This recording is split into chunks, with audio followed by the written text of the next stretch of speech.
नमस्कार, आप देख रहे हैं IBC 24 का खास बुलेटिन सैटेलाइट। मैं हूं आपके साथ सृष्टि पांडे। तो चलिए बुलेटिन की शुरुआत करते हैं। मुख्यमंत्री डॉक्टर मोहन यादव ने सिवनी के मामले पर गंभीरता दिखाते हुए कार्रवाई की बात कही है। मुख्यमंत्री का कहना है कि मध्य प्रदेश में कानून व्यवस्था को लेकर सरकार गंभीर है और सभी जिलों को स्पष्ट निर्देश दिए गए हैं कि गौवध अधिनियम का कड़ाई से पालन किया जाए और जो भी इनका उल्लंघन करता है उन पर कड़ी कार्रवाई की जाएगी। मुझे इस बात का संतोष है कि लगातार इसी के कारण से लगभग हमारे एक माह में 550 से ज्यादा प्रकरण पंजीबद्ध किए गए, 7000 से ज्यादा गौमाताओं के गोवंश को बचाया गया है और ऐसी सैकड़ों लोगों पे कार्रवाई की गई है और ये हमारी कार्रवाई जारी रहेगी। एक सिवनी में थोड़ी इसकी क्योंकि बॉर्डर का इलाका है, स्वाभाविक रूप से इसमें कुछ बड़ी घटना घटी थी। हमने अपना एक ADG लेवल का दल भेजा है और उनकी रिकमेंड के आधार पर कठोर कार्रवाई की गई। और इधर इंदौर में कैबिनेट मंत्री कैलाश विजयवर्गीय ने सिवनी में गौवंश मामले में हुए अधिकारियों के ट्रांसफर पर बयान दिया। उन्होंने कहा कि मुख्यमंत्री की यह कार्रवाई साफ संदेश देती है कि प्रदेश में जीरो टॉलरेंस पर काम होगा। यदि अधिकारी लापरवाही बरतेंगे तो उनके खिलाफ सख्त कार्रवाई की जाएगी। इंदौर से उज्जैन के लिए मेट्रो की स्वीकृति पर उन्होंने कहा कि बैठक में इंदौर से उज्जैन के बीच मेट्रो को हरी झंडी मिल गई है और फिलहाल सिंहस्थ के पहले इसे शुरू करने का पूरा प्रयास किया जाएगा। इसके अलावा भाजपा नेता मोनू कल्याणी की हत्या के मामले में मंत्री विजयवर्गीय ने कहा कि प्रशासन को सख्त कार्रवाई के निर्देश दिए गए हैं। संदेश है आदरणीय मुख्यमंत्री जी का कि हम कोई भी जीरो टॉलरेंस वाला काम है उनका कि अगर कोई भी अधिकारी लापरवाही करेगा तो उसके खिलाफ सख्त कार्रवाई। यही मेट्रो जाएगी और इंदौर से उज्जैन जाएगी। माननीय मुख्यमंत्री जी ने कल उसकी स्वीकृति प्रदान कर दी है। बहुत दमदार कार्यकर्ता था और वाल्मीकि समाज में बहुत अच्छा काम करता था। आज उसकी मौत के जिम्मेदार लोगों के खिलाफ पुलिस प्रशासन अच्छी कार्रवाई कर रही है, हमारी इच्छा हो। और वहीं राजधानी रायपुर के फैमिली सैलून स्पा में सेक्स रैकेट का भंडाफोड़ हुआ है। आरोपी महिला पार्टनर के साथ मिलकर 2 साल से सेक्स रैकेट का काम कर रही थी। स्पा संचालक डिमांड पर स्कूल कॉलेजों की लड़कियों को बुलवाता था। ये मामला तेलीबांधा थाने इलाके का है। पुलिस आरोपी से पूछताछ कर पूरे नेटवर्क को खंगाल रही है।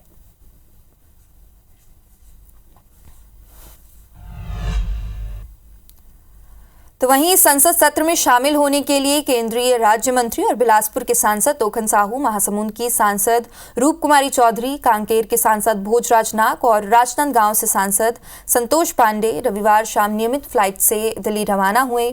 संसद में सोमवार को सभी शपथ लेंगे। कांकेर से सांसद भोजराज नाग ने इस मौके पर कहा कि संसद में शपथ लेना मेरे लिए सौभाग्य की बात है। अपने क्षेत्र के आदिवासी और वनवासी भाइयों की बातों को सदन में उठाऊंगा। परम सौभाग्य है कि सांसद बन के दिल्ली जाने का सौभाग्य मिल रहा है। क्षेत्र की मूलभूत समस्या है, वहाँ के सड़क, बिजली, पानी और गरीब कल्याण की जो योजनाएं हैं उनको लेकर के हम वहाँ पे बात करेंगे, चर्चा करेंगे। राजनांदगांव के लिए आपको सबको ध्यान होगा कि पीयूष गोयल जी ने और रेलवे का भूमि पूजन किया था और जो भूपेश जी के आने के बाद उसको रोक दिया गया। ऐसे जो रुके हुए काम है प्राथमिकता से उसको पूरा करना। तो वही राजनांद लोकसभा से दूसरी बार निर्वाचित सांसद संतोष पांडे रविवार को संसद में शपथ लेंगे। दिल्ली रवाना होने के पहले उन्होंने कहा कि पिछली कांग्रेस सरकार के कारण केंद्र की रेल परियोजनाएं समेत कई योजनाएं रुक गई थी। अब डबल इंजन की सरकार में ये पूरी होगी, जिसको लेकर संतोष पांडे ने खास बातचीत की हमारे संवाददाता से। राजनांदगांव लोकसभा से संतोष पांडे दूसरी बार निर्वाचित हुए हैं और कल सांसद के रूप में शपथ लेने जा रहे हैं और इस वक्त हमारे साथ आप देख सकते हैं संतोष पांडे जी हैं। संतोष पांडे जी दूसरी बार शपथ लेने जा रहे हैं। राजनांदगांव लोकसभा के डेवलपमेंट के लिए क्या रहेगा? राजनांदगांव के लिए आपको सबको ध्यान होगा कि पीयूष गोयल जी ने और रेलवे का भूमि पूजन किया था और जो भूपेश जी के आने के बाद उसको रोक दिया गया। ऐसे जो रुके हुए काम है प्राथमिकता से उसको पूरा करना। और माननीय शाह जी ने उसके लिए तत्काल बीजेपी की सरकार बनते ही और उसमें 300 करोड़ दिए। तो ये इस प्रकार से शुरुआत हो गई है।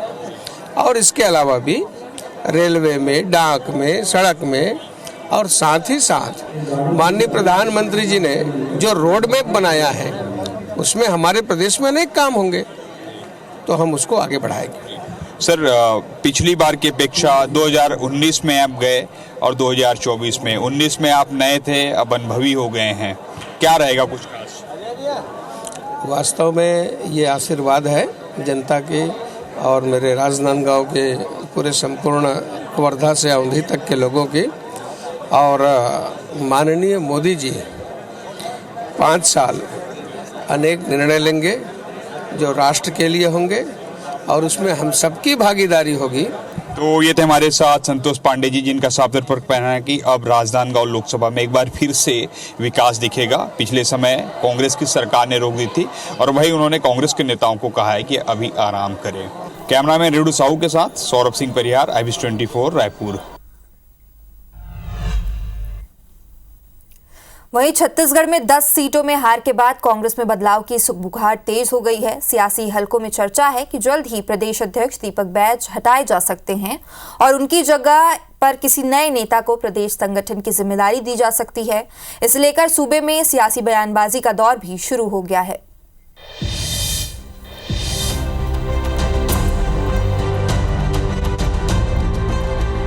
पहले विधानसभा और फिर लोकसभा चुनाव में मिली करारी हार के बाद छत्तीसगढ़ कांग्रेस संगठन में मचा हाहाकार थमने का नाम नहीं ले रहा है। राधिका खेड़ा की ओर से खड़ा किया बखेड़ा थमने के बाद कांग्रेस के नेताओं ने सांस ही ली थी कि प्रदेश संगठन में बड़े बदलाव की सुगबुगाहट ने एक बार फिर उनकी नींदें उड़ा दी हैं। सियासी गलियारों में चर्चाएं हैं कि जल्द ही प्रदेश में PCC चीफ का नया चेहरा देखने को मिल सकता है। सूत्रों के मुताबिक छत्तीसगढ़ कांग्रेस में बदलाव की कवायद तेज हो गई है। पार्टी संगठन दीपक बैज की जगह अब नए लीडर की तलाश में जुट गया है। छत्तीसगढ़ का विधानसभा और फिर लोकसभा दोनों चुनाव कांग्रेस ने दीपक बैज के नेतृत्व में लड़ा था, लेकिन पहले विधानसभा और फिर लोकसभा चुनावों में कांग्रेस का प्रदर्शन बेहद खराब रहा। पहले विधानसभा चुनाव में हार के बाद कांग्रेस को प्रदेश की सत्ता से हाथ धोना पड़ा था। पार्टी को उम्मीद थी कि वह लोकसभा चुनावों में शानदार प्रदर्शन कर विधानसभा चुनावों में मिले जख्मों को भर लेगी, लेकिन लोकसभा चुनाव में पार्टी का और भी बुरा हाल हुआ और वह महज एक ही सीट पर सिमट कर रह गई। इसी के बाद से दीपक बैज संगठन में कमजोर होते चले गए और उनके लिए एक के बाद एक मुश्किलें खड़ी होती चली गई। साथ ही साथ राधिका खेड़ा की ओर से खड़े किए गए बखेड़े ने उसमें घी डालने का काम किया। दोनों चुनावों में खराब प्रदर्शन के बाद कांग्रेस ने कप्तान बदलने की ठान ली है और इसके लिए पार्टी ने एक कमेटी का गठन किया है जो रिपोर्ट तैयार करेगी। हालांकि कांग्रेस प्रवक्ता सूबे के संगठन में बदलाव की सुगबुगाहट को अफवाह बता रहे हैं। इसके लिए पार्टी ने फैक्ट फाइंडिंग कमेटी बनाई है, लेकिन अभी ये सारी अफवाहें हैं कि प्रदेश अध्यक्ष बदला जा रहा है, प्रभारी बदला जा रहा है। अभी ये निर्णय लेने का काम पार्टी नेतृत्व का है, लेकिन अभी तक संगठन के पास ऐसी कोई जानकारी नहीं है। कांग्रेस संगठन में चल रही सुगबुगाहट पर मंत्री रामविचार नेताम ने चुटकी लेते हुए कहा कि कांग्रेस के अंदर वर्चस्व की लड़ाई चल रही है। यह कौन कर रहा है सबको दिख रहा। वो लोग समझें वो कौन कर रहा है, सबको दिखाई दे रहा है कि कैसे हो रहा है। ये वर्चस्व की लड़ाई इस तरह से कांग्रेस में कपड़े फाड़ लड़ाई जो चल रही है अंदर से, अब जो है रोड में आ जाएगी।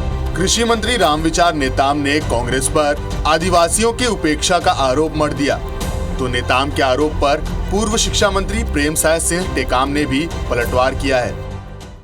अब बलि का बकरा अभी वर्तमान में जो हमारे आदिवासी समाज के नेता हैं वो कांग्रेस के अध्यक्ष हैं, उनको बना रहे हैं। इसके पहले मोहन मरकाम को बलि का बकरा बना करके उनको हटाया गया। प्रेमसाय जी को धकिया करके निकाल दिए, उसी का तो नतीजा रहा। आदिवासियों के मामला में तो रामविचार जी नेताम माननीय मंत्री जी को बोलना ही नहीं चाहिए उनको। कांग्रेस पार्टी की सरकार जब थी यहाँ पर तो हमारे आदिवासी जो विधायक है वरिष्ठ, उनको प्राधिकरण में उनको अध्यक्ष बनाया गया, उपाध्यक्ष बनाया गया। भारतीय जनता पार्टी के समय में आदिवासियों को अपमान किया जाता है, उनका अपमानित किया जाता है। तो अभी जो वर्तमान में जो मुख्यमंत्री हैं, जब ये पार्टी के अध्यक्ष थे तो अब विश्व आदिवासी दिवस के दिन ही मतलब उनको हटाया गया आगे। ये भारतीय जनता पार्टी के चाल चरित्र और चेहरा है। लेकिन लगातार मिल रही हार के बीच छत्तीसगढ़ कांग्रेस संगठन में फेरबदल की अटकलों ने मानसून के सीजन में बदलाव के बादल मंडराने लगे हैं। अब नजरें पार्टी आला कमान पर हैं। देखना यह होगा कि खुद को साबित करने के लिए बैच को मिलेगा एक और मौका या फिर प्रदेश संगठन को मिलता है एक नया नेता। Bureau report, IBC 24। तो वही छत्तीसगढ़ से केंद्रीय राज्य मंत्री तोखन साहू ने मोदी सरकार की आगामी कार्य योजना को लेकर बड़ा बयान दिया है। उन्होंने कहा है कि मोदी सरकार हर विभाग की 100 दिन की योजना बनाकर काम करेगी। उन्होंने आगे कहा कि वो संसद में छत्तीसगढ़ की आवाज बनेंगे, जिसको लेकर तोखन साहू से खास बातचीत की IBC 24 संवाददाता राजेश मिश्रा ने। बिलासपुर के सांसद और केंद्रीय राज्य मंत्री तोखन साहू आज जो हैं मुख्यमंत्री से मिले और उसके बाद विधानसभा अध्यक्ष रमन सिंह से भी मुलाकात की और आज वो दिल्ली रवाना हो रहे हैं क्योंकि सभी सांसदों का शपथ ग्रहण कल वहाँ पर होने वाला है। तो तोखन साहू जी हमारे साथ यहाँ उपस्थित है। आज सब मेल मुलाकात का दौर चल रहा है, कहाँ कहाँ गए, क्या क्या बातचीत हुई? देखिए, हमारे माननीय पूर्व मुख्यमंत्री जी हमारे स्पीकर साहब से मिलने आया हूँ। उनका हमेशा स्नेह, उनका आशीर्वाद हमेशा रहा है। केंद्रीय राज्य मंत्री बनने के बाद अपने वरिष्ठ नेताओं से मिलना, उनका मार्गदर्शन प्राप्त करना और उनके मार्गदर्शन में हमारे छत्तीसगढ़ का विकास हो, छत्तीसगढ़ प्रदेश के साथ साथ इस देश का विकास हो, इसके लिए मैं मिलने के लिए आया हूँ। कल सांसद के रूप में शपथ लेंगे। इसके पहले मंत्री के रूप में, केंद्रीय राज्य मंत्री के रूप में शपथ ले चुके हैं।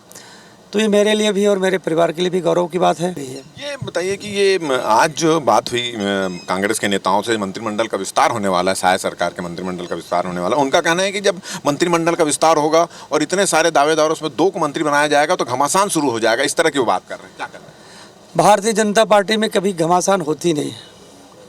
आपने देखा होगा कि भारतीय जनता पार्टी कार्यकर्ताओं की पार्टी है।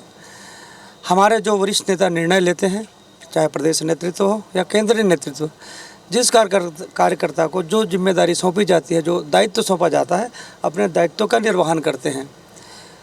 ये कांग्रेस पार्टी अपनी संस्कृति को दूसरे के ऊपर थोपने का काम करते हैं।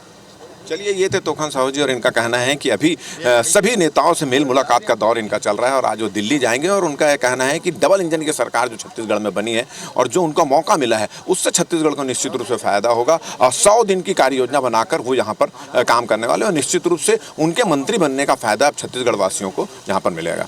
कैमरामैन नजीर खान के साथ राजेश मिश्रा, IBC 24 रायपुर। वहीं मध्य प्रदेश की राजधानी भोपाल से इंदौर में चल रहे मेट्रो प्रोजेक्ट को लेकर मुख्यमंत्री डॉक्टर मोहन यादव ने स्थिति साफ कर दी है।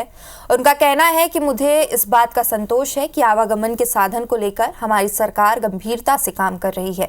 जैसे हम सबकी जानकारी में है कि वर्तमान में इंदौर और भोपाल में मेट्रो ट्रेन का प्रोजेक्ट चल रहा है। उसके एक चरण का और काम बाकी रह गया है। इसी साल ये दोनों मेट्रो के चरणों की शुरुआत होने जा रही है। साथ ही साथ हमने निर्णय किया है कि वंदे भारत मेट्रो चलेगी। कई विषयों को लेकर हमने जॉइंट मीटिंग की है। सिंहस्थ के पहले इंदौर से उज्जैन के बीच मेट्रो ट्रेन चलाने का प्रयास है। वर्तमान में इंदौर और भोपाल में मेट्रो ट्रेन का प्रोजेक्ट चल रहा है। उसके एक चरण का काम और बाकी रहेगा। इसी साल ये दोनों मेट्रो के चरणों की शुरुआत होने जा रही है। साथ ही साथ हमने निर्णय कल किया है कि वंदे भारत मेट्रो, यशस्वी प्रधानमंत्री ने एक नया मेट्रो का और नया वर्जन निकाला है। तो ऐसे कई विषयों को लेकर हमने ज्वाइंट मीटिंग की। वहीं छत्तीसगढ़ की राजधानी रायपुर में रविवार को राष्ट्रीय स्वयंसेवक संघ के 5वें सरसंचालक KS सुदर्शन की पुण्यतिथि मनाई गई। इस मौके पर शहर के दीनदयाल उपाध्याय ऑडिटोरियम में राष्ट्रीय व्याख्यान माला का आयोजन किया गया। कार्यक्रम में मुख्यमंत्री विष्णुदेव साय, विधानसभा अध्यक्ष डॉक्टर रमन सिंह, RSS के मध्य क्षेत्र संघ संचालक पुरेंद्र सक्सेना समेत RSS के कई पदाधिकारी शामिल हुए। इस दौरान मुख्यमंत्री विष्णुदेव साय ने अपने संबोधन में कहा कि सुदर्शन ने अपना हर पल देश के लिए जिया, देश के लिए सोचा। उनकी स्मृतियों को कोटि कोटि नमन।